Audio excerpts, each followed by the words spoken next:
Hi everybody, Levi Clay here, back again to do another quick little country guitar lesson. This time I'm pulling an example from my latest book, Country Guitar Soloing Techniques, which is the fourth country book that I've put out. This one really digging into some more of the advanced technical aspects of playing country guitar. So be that alternate picking or banjo rolls or hybrid picking, slurs, all that kind of thing. Everything you'll need to be able to play country guitar in the style of the great technical players like Albert Lee or Brent Mason or Johnny Hyland, all of those guys. So as you heard from the intro, what I'm looking at here is a country guitar lick that covers the entire neck and also outlines chord changes. I'm very, very big on this as a perspective when looking at the instrument. So whenever I'm playing, I'm hyper aware of the chord that I'm playing over at a given time. So this particular chord progression, very common in country music, just moves between an A chord for 2 bars, and then we've got a D chord for 2 bars, and then an E chord for 2 bars, before moving back to our A chord for 2 bars. Now on the backing track I'm playing an A and D7 and an E7, kind of like this.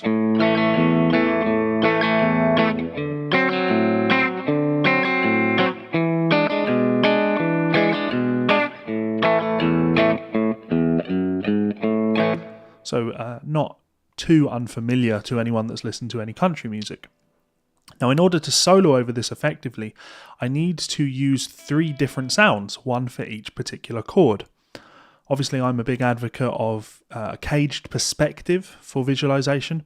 Really, all that is a visualization method whereby you're always aware of a chord, the harmony. So if I break down the lick for you, the first part of the lick, the first A chord, the lick is this. A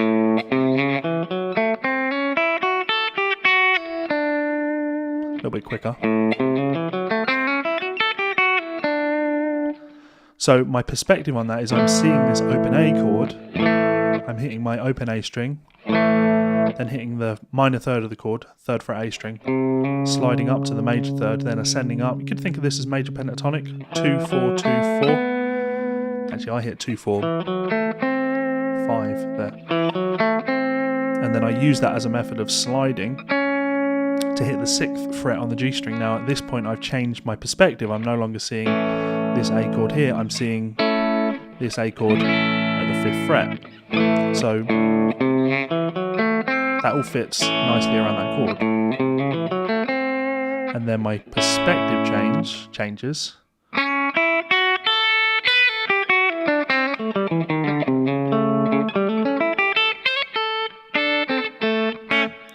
So I can see this position, and then because I can see this new chord, I'm able to play new vocabulary around it. So from,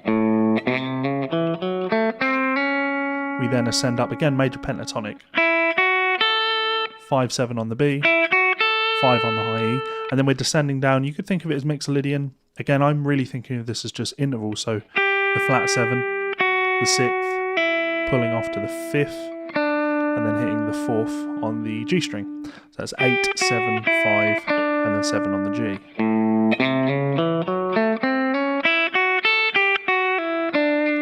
And this is actually example 5C from my book. It's in the chapter talking about slurs.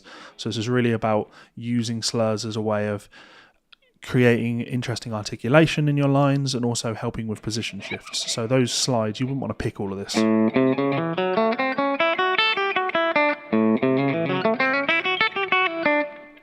Slides are very important to get that Brent Mason type sound. So that's our A sound. That very definitely sounds like an A chord. My perspective then changes because I then need to play over a D chord. So at that point, I start to see this D7. A very common A-shaped bar chord. You could just think of the A shape. And I hit. That comes out of kind of D major pentatonic.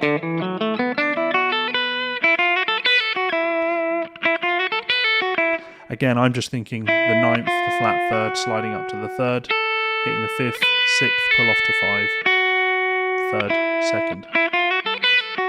It all fits very nicely around that little... Doesn't sound like an A chord at all. A, and then D, sounds like the chord I'm playing over. So that's 5, 6, slide up to 7, 5 on the high E, 7 on the high E, pull off to 5, 7 and then 5. That's around this D form. And then again I'm going to shift up to that next D shape, and I do that by going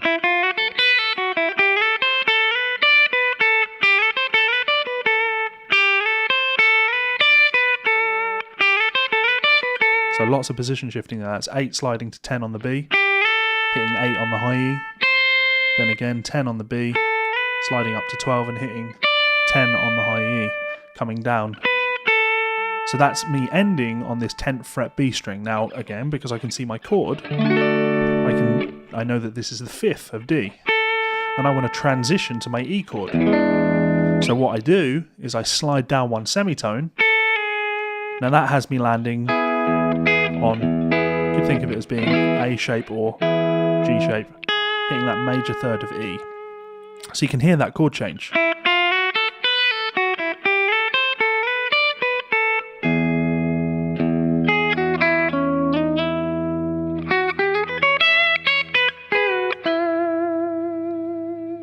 So the lick that I play is, once we hit that third of E,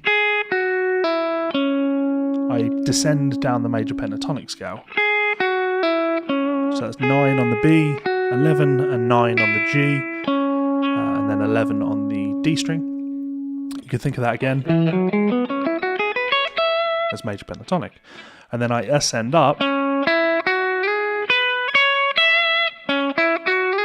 I actually play a sixth there. So I'm playing 9, 11, 9, 11, and then ascending up I hit 9 on the G, 11 on the G, slide up to 13, that's the major third of E, and then I hit E on the high E string, 12th fret, the root. And then I come down, a kind of Mixolydian phrase. If I call out the fret numbers, then I'll give you the intervals. That's 15, 14, 12, 14. Then I'll do the minor third to major third thing. So 12, 13, 14 on the D, and then 12 on the D. Interval wise, root, flat 7, 6, 4, 5th, 4th, flat 3, 3, root, flat 7.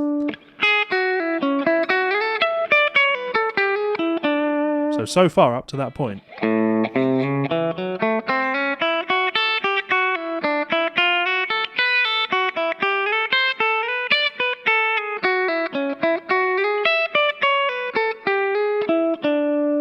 If I call out the chord as I'm doing that, we've got A. Sorry, play that again. D.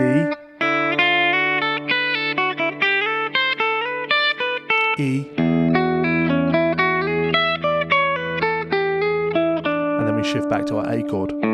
So what I play here is actually very similar to the first thing that I played, but I'm seeing that A up here at the 12th fret. I hit the flat third on the A string, that's 15, slide up to the major third,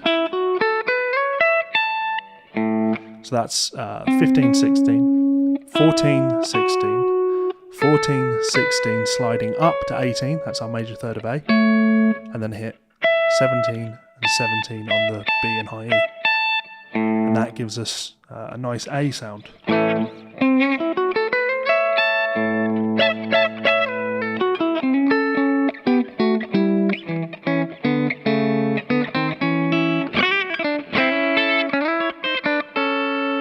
So the entire lick played slowly will sound like this.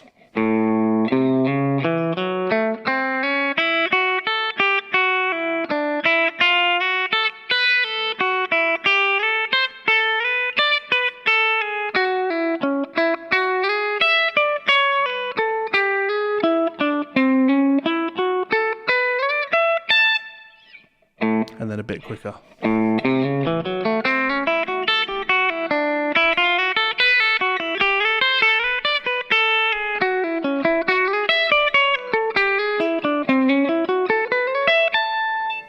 And then quicker still.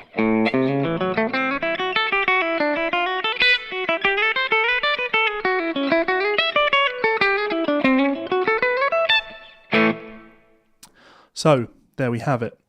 Why don't I cut in the lick one more time played with the backing track so you can hear what that sounds like in context.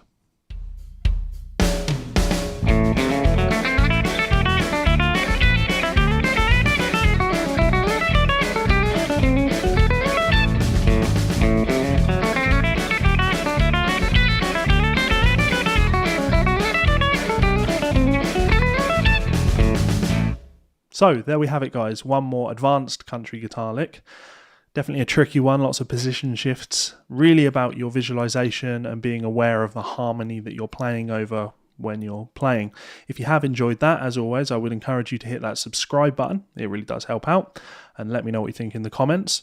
If you want to dig further into this, you can also check out my new book, which is Country Guitar Soloing Techniques. You can see that on the screen now. There's 101 pages or something. There's 180 musical examples in there, so there's definitely a lot of content to dig into. I play some songs and the like. I'm sure you will find something you enjoy. If that's not up your street, then that's absolutely fine. Another way that you can support this channel is to become like these awesome people over here. These guys are my Patreon supporters. They support me over on patreon.com. These guys are all on the $10 tier, which is a huge help in keeping this channel going. It means that I can spend money on nice equipment like lighting and microphones and actually take the time out of my work schedule to do this stuff. So you guys, you're all awesome. Huge help in keeping the channel going, and I can't thank you enough. If you'd like to be like those people, you can click this button up here to check me out on patreon.com. You can do so for as little as $1. You can also subscribe to my channel by clicking this button down here, and you'll find 2 more of my videos here and here. Lots more of my content, country guitar lessons and the like. I'm sure you'll find something you enjoy. Thanks so much for the support, guys, and I'll see you for another video soon. Bye.